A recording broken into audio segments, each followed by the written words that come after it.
makinang mamahalin at iniingatan. Ganito pahalagahan ang mga alahas tulad ng ginto at dahil may malaking halaga, hindi ito nakaliligtas sa mata ng mga kawatan. Habang masayang nagdiriwang ng bagong taon ang marami, isang grupo ng kalalakihan ang gumawa ng hukay sa ilalim ng lupa.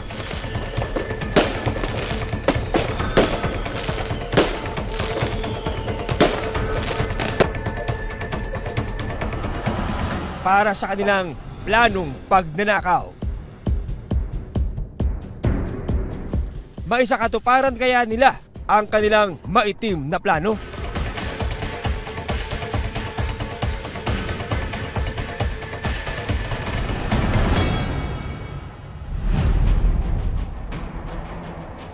Bandang 11:30 ng umaga noong January 1, 2024, isang empleyado ang papasok sa kanyang pinagtatrabahuang jewelry shop sa loob ng isang mall sa Ozamis City, Misamis Occidental. Nang mapansin niyang tila sinira ang pintuan ng kanilang shop. Hello po sir, magandang umaga po. I-report ko lang po sana yung jewelry shop po namin. Mukha po pinasok kagabi o kaninang madaling araw sir.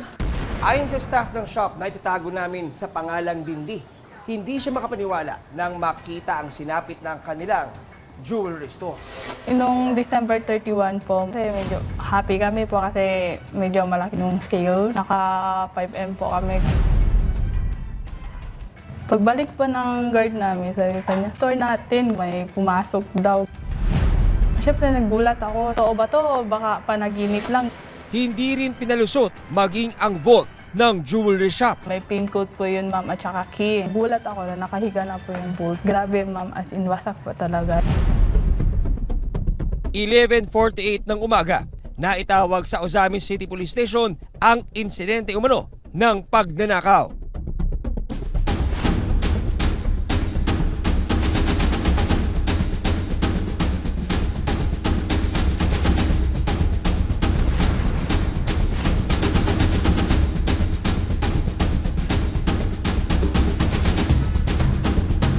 Nang makarating ang mga pulis sa nasabing mall, una nilang napansin ang nakabukas na automated teller machine o ATM. Hindi kalayuan sa ATM, napansin ng mga pulis na isang jewelry shop din pala ang nilooban. Ilang meters lang, nakita na naman namin yung isang jewelry store. Nagkalat yung gamit doon sa floor. Ilang metro lang, isang tindahan pa ng mga alahas ang ninakawan din ng mga kawatan. Basag-basag at nagkalat ang gamit sa loob ng shop. Limas din ang mga mamahaling alahas dito. Paano na isagawa ng mga kawatan ang pagnanakaw? Papasok tayo ng tao dyan para alam natin kung saan ang lusot. Start! At mahuli kaya sila ng mga otoridad? Yung jewelry shop po namin, mukha po pinasok kagabi o kaninang madaling araw sir. Pagkabigla ang sumalubong sa mga empleyado ng isang mall sa Ozamis City sa unang araw ng 2024, inabutan ng mga pulis na bukas at limas ang laman ng isang ATM machine. Dalawang jewelry shop din ang pinasok at ninakawan. Kasama rito ang shop ni Dindi, hindi niya tunay na pangalan. Nasa 1,426 pieces po yung item namin. Necklace, earrings, lahat na po yun dyan. Yung mga bangles, nasa 18 karat at saka 21 karat po yung gold. Agad sinimulan ng Ozamis City Police ang kanilang investigasyon. Hindi po talaga namin alam kung paano nakapasok yung magnanakaw eh. At nang galugarin ang mall, nakita ng mga pulis ang ilang damit at gamit sa loob ng isang CR. Chief, nakita namin sa CR. Pinaniniwala ang pagmamay-ari ang mga ito ng mga suspect. Ma'am, posibleng inside job to. I-lockdown muna natin ang mall, baka nandito pa yung magnanakaw. Sige po. Patingin na rin po ng CCTV nyo. Opo. May mga na-recover tayo doon na mga jogging pants, sweatshirts, bonnet. Nung una, inisip ng mga pulis na posibleng inside job ang nangyaring panluloob. Nilockdown namin yung buong store at nakipag-coordinate naman yung may-ari ng mall.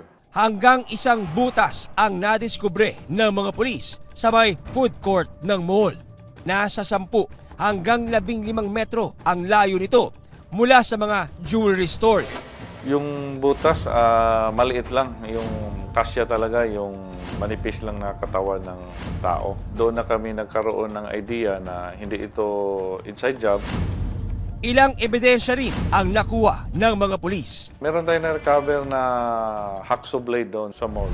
Sa patuloy na investigasyon ng mga otoridad, napasa kamay nila ang isang kopya ng closed-circuit television o CCTV camera. Ano ang matutuklasan ng mga pulis sa camera? At paano mahuhuli ang mga kawatan? Tinatayang nasa 35 million pesos ang halaga ng mga ninakaw na pera at alahas mula sa 3 establishment ng isang mall sa Ozamen City, Misamis Occidental. Nung una, palaisipan sa Ozamen City Police kung papaanong nagawang pagnakawan ang 2 jewelry shop at isang ATM machine ng nakasaradong mall. Chief, nakita namin sa CR. Posibleng inside job to. I-lockdown muna natin ang mall, baka nandito pa yung magnanakaw. Sige po. Patingin na rin po ng CCTV nyo. Hanggang isang butas sa sahig ng food court ang natagpuan ng mga pulis. Ngayon lang daw nila nakita to, sir. Wala pa daw to kahapon eh. Ipapasok tayo ng tao dyan para alam natin kung saan ang lusot. Yes, sir. Tatawag ako ng backup mamaya. Sa pagsisimula ng kanilang investigasyon, isang closed-circuit television o CCTV ang ibinigay sa kanila ng isa sa mga niloobang jewelry shop. Sa video, makikita ang 3 taong nakabonet na nanloob sa tindahan ng alahas. Yung 3:25 po, na po sila nag-iilaw ng ganun. Binasag na nila yung glass. Nung 3:30, nakapasok na po sila. Nakapipi, nakabonet, tsaka nakaglove. Hanggang doon na po yung ng video ng CCTV. Ang isa sa 3 suspect na gawang abutin at ipaling sa ibang direksyon ang CCTV camera. Inikot nila yung angle ng CCTV para hindi sila makuha. Noong una, blanco ang mga otoridad sa pagkakakilanlan ng 3. Sunod na inimbestigahan ang butas sa sahig ng food court. Binaybay kung saan ang dulo ng butas. Sa cellphone video na kuha ng mga pulis, 2 lalaki ang pinasubok nilang pababain sa butas sa sahig para baybayin ang pinagmulan ng hukay.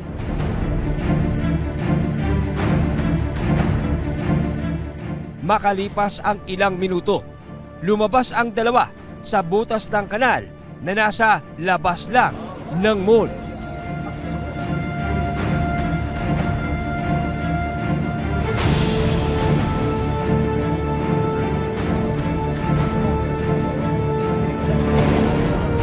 Tapos na-confirm natin na kaya talagang pasukin ng tao yung butas. Sinundan pa ng mga pulis kung saan patungo ang butas. Hanggang isang bakanteng lote ang kanilang natuntun. Ang bakanteng lote patungo sa isang peryahan. Dito na nagsimulang imbestigahan ng mga pulis ang mga tauhan ng perya. Nakausap nila ang mismong namamahala sa lugar. Ano yun, sir? May alam ko kayo sa butas na nakita namin malapit dito. Butas? Wala kaming ginagalaw dyan. Baka yung mga tauhan nyo, may nakakaalam. Wala pa kayong kakaibang napansin. Nagkaroon sila ng party. Sabi doon sa parang manager nila, ito yung mga tao na nawala bandang 12 o'clock midnight na hindi na nila nakasama. And hindi na niya ma-account kung saan ito pumunta dahil hindi nag-join sa kanila. Nung bandang alauna, napapansin na lang namin na nawawala ang ibang sa amin. Sa puntong yun, lalong lumakas ang kutob ng mga pulis sa mga taong posibleng sangkot sa pagnanakaw. Around 50, so naging 6 na lang yung persons of interest namin na sinabing wala doon. Yan, si Eric! Hoy, Eric! Nagari to! Kalaunan, nakausap ng mga pulis si alias Eric, ang isa sa mga nagkatrabaho sa perya na kabilang sa persons of interest. Anong nangyari dyan sa daliri mo? Mukhang sariwa pa yan, ha? Ano ang isisiwalat ni Eric sa nangyaring nakawan? Hindi na tumatakas! Hoy! I-check mo nga kung saan ang lusot nito.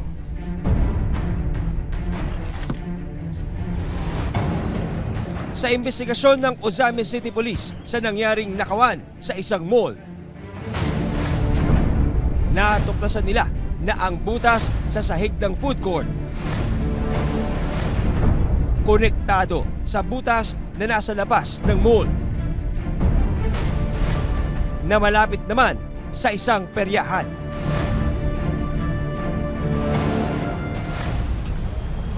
Ano yun, sir? Nang makausap ng mga pulis ang manager sa lugar, nalaman nilang ilang peryantes o mga nagkatrabaho sa perya ang nawala nung gabi ng bagong taon.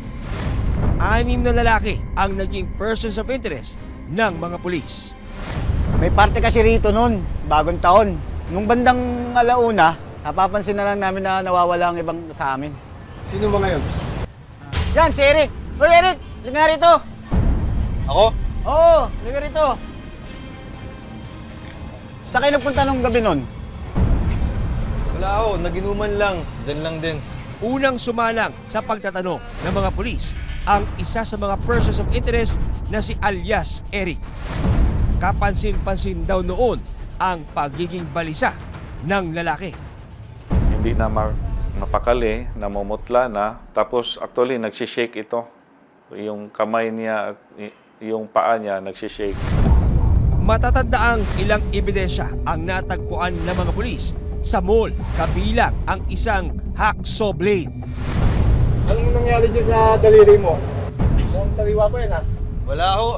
Sumabit na sa paglalagari. Kaya naman, nang mapansin nilang may sugat sa daliri si Eric, lumakas ang kutob nilang posibleng sangkot sa nangyaring nakawan ang lalaki. May na-recover kasi kami na hacksaw blade na walang handle. Kung matagal yung paglalagari mo sa bakal, magkakaroon talaga ng mga scratches yung daliri. Naiihinaw ako. Baka pwede kong mag-jingle muna. Okay, sige.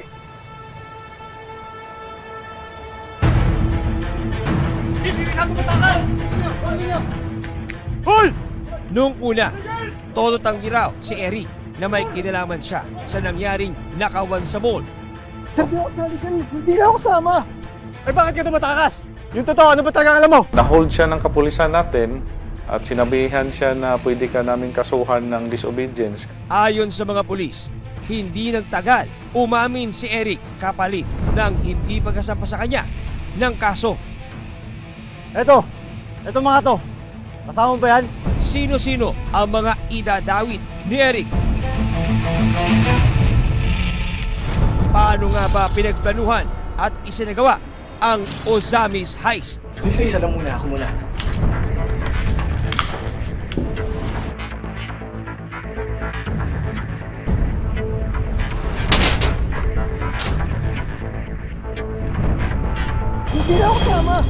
Eh bakit ka tumatakas? Yung totoo, ano ba talaga alam mo? Nang usisain ang isa sa persons of interest sa pagdinakaw sa mall na si alias Eric, pumayag siyang makipagtulungan sa mga pulis. Itinuro ni Eric kung sino ang iba pa niyang mga nakasama sa panluloob. Si Dodi tsaka si Hector. Pati po si Totoy. Sino ba? Si Kokoy po. Pinangalanan niya si alias Kokoy bilang leader ng kanilang grupo na siyang nagplano raw ng pagdanakaw. Kasama rin sina alias Joji, alias Dodi, alias Totoy, at alias Hector.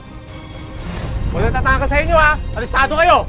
Kaya naman agad tinugis at dinakip ng mga pulis ang 5 pang tauhan ng peryahan. Paano nga ba nila isinagawa ang pagdanakaw? Sa isinagawang investigasyon ng Ozamis City Police, Lumalabas na December 29, 2023 nang pagplanuhan ng mga suspect ang gagawing pagnanakaw. Pre, meron akong kakilala na may gustong ipagawa sa atin. Baka naman pre, pitsi-pitsi lang yung kitain natin dyan. Hindi pre, tiba-tiba tayo dito. Kita nyo ba yung mall dyan sa tapat? Yun o. Papasukin natin yan. Paano? Nakita nyo ba yung imbornal dyan sa labas? Bubutasin natin yan papunta dun sa drainage system papunta sa mall. Maliit lang. Yung kasya tayo. Sakto natin yan. Gawin natin yan bago magbagong taon. Tapos habang nangyayari yun, papasukin na natin yung mall. Sakto yan. Habang nagpuputukan, papasok na tayo. Wala makakapansin. Wala makakarinig. Sige pre, laban.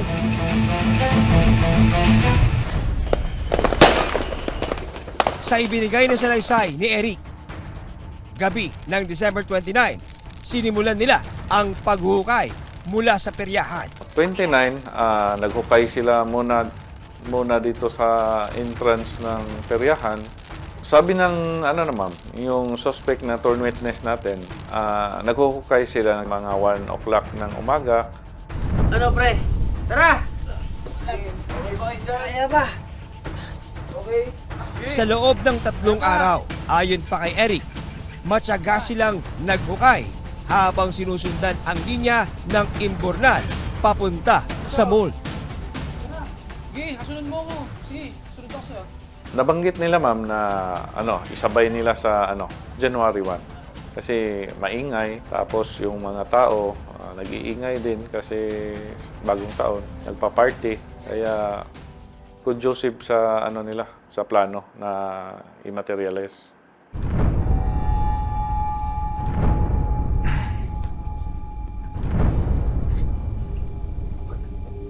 Napasin mo ba? Kanina pa yung ikot na ikot dito eh. Baka may hinihintay lang. Samantala, sa ibinigay na salaysay ng security guard ng mall sa mga pulis, madaling araw noong January 1, 2024, napansin niya ang isang lalaki na nakapwesto sa labas. May nakita daw siya na tao sa labas ng mall na naka-standby lang doon sa labas. Pero nung nilapitan niya, wala naman itong ginawa. Kaya hindi na rin niya sinita. Ayon kay Eric, siya ang nagsilbing lookout ng grupo. Mula doon sa bakanting lote na ginamit nila as perya, ay yung mga suspect ay pumasok, binutas nila yung pader doon sa may perya, papasok papunta sa drainage. At saka gumapan sila dito sa drainage, papasok dito sa may malapit sa food court. At hinukay naman nila from drainage to food court at doon sila lumabas sa food court. Ano pre? Kaya ba? Kaya pa. Lawan natin. Sige. Dito Sige pre. Sige. Lawan ka namin. Lalay.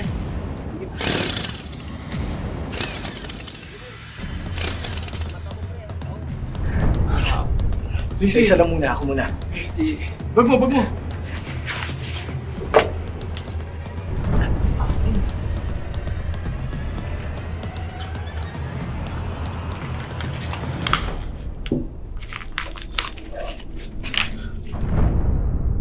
Hindi nagtagal, tuluyang napasok ng grupo ang food court ng mall. Kayo na bahala dito. Sige po.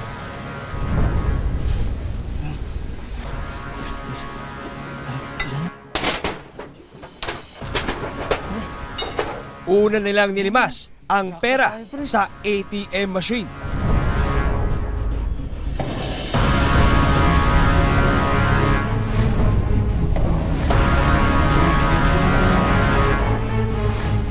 Sunod na tinarget ng mga suspect ang mga alahas at pera sa kalapit na jewelry shop.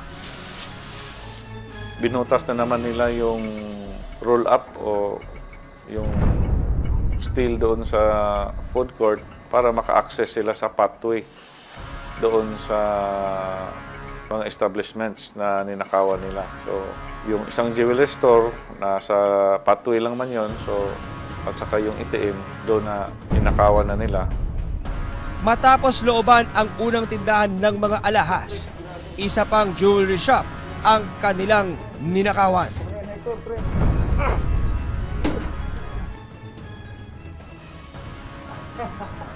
Panalo, jackpot tayo dito, pre.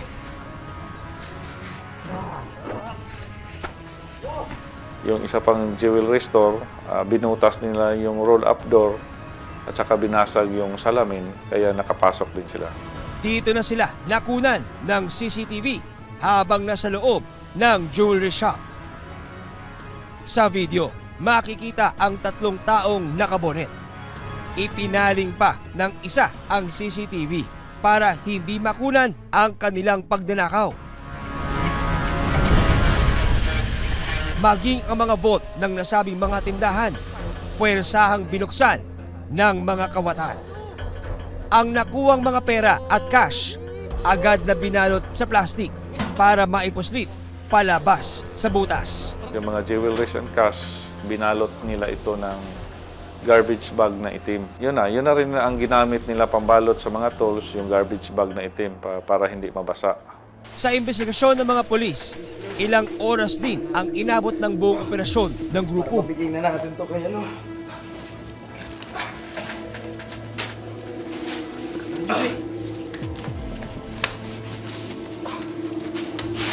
Siyempre, pero sulit tayo. Pre. Tara, tara. Pre.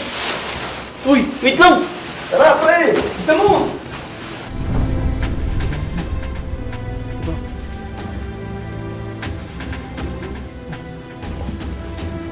Tol, bilisan nyo na, Tol. Bilisan na, pre.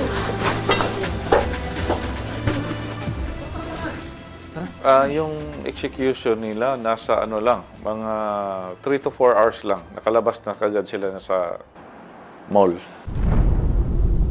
Sa investigasyon ng mga pulis, isang saksi ang nakakita sa 3 sa mga suspect habang palabas ng butas sa may peryahan. Bit-bit pa rin ang mga ninakaw.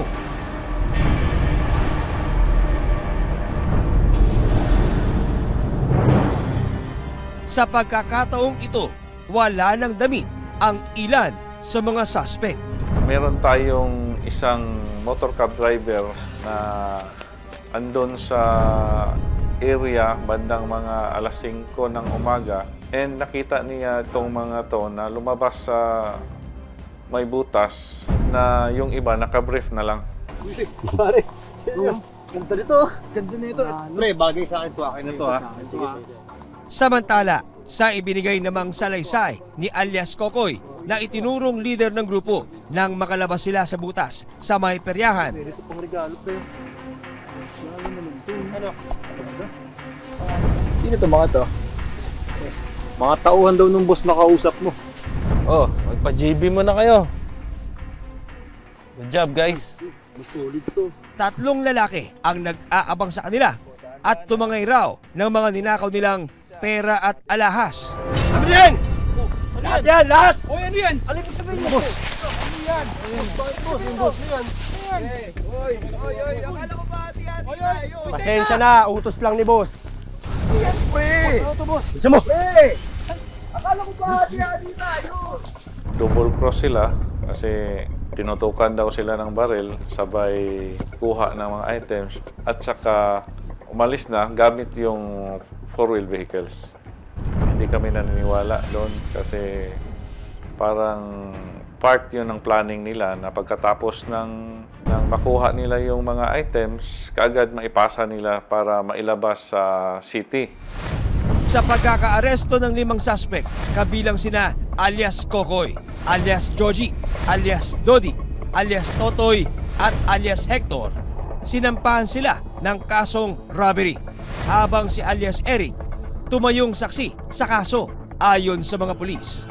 Ngayon, andito pa sila sa detention cell ng Sami City Police Station waiting for i-committed order sa court para ma-commit na sila sa BGMP. Sinubukan namin kunan ng panig ang 3 commercial establishment Pero tumanggi na silang magsalita. Isa lang sa 3 mga biktima ang nagsampa ng kaso laban sa grupo. Nagpaunlak namang magpa-interview ang tumayong leader ng grupo na si alias Kokoy.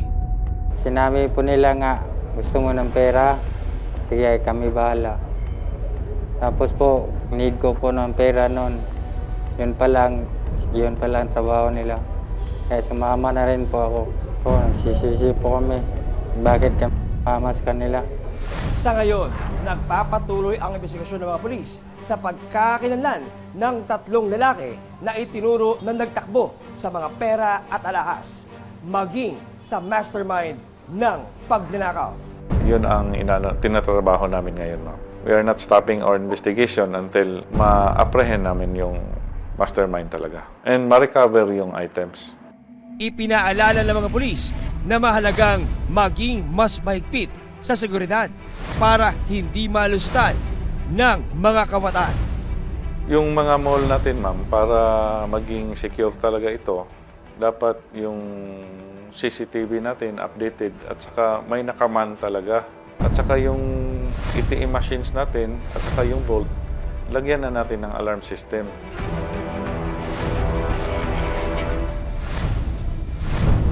Hanggang sa susunod na Sabado para sa patuloy na pagtuklas ng katotohanan at paghahanap ng katarungan.